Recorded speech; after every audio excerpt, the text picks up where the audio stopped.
বিরিয়ানি খাওয়ার কথা মাথায় এলেই প্রথমেই আমরা যেই দোকানগুলোর কথা ভাবি তার মধ্যে অন্যতম হলো এই দিবা, যেখানে এখনো কাঠের চুলোতেই বিরিয়ানি রান্না করা হয়।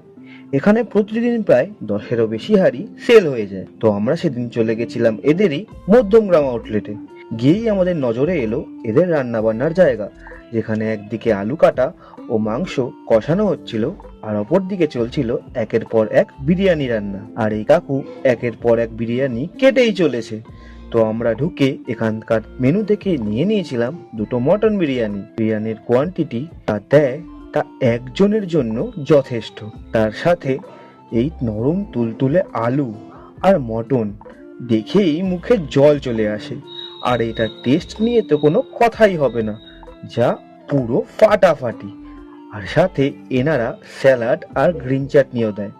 কিন্তু এখানের একটাই প্রবলেম, এখানে খেতে গেলে আপনাদের হাতে একটু সময় নিয়ে যেতে হবে, কারণ এনাদের পরিবেশন অনেকটাই স্লো।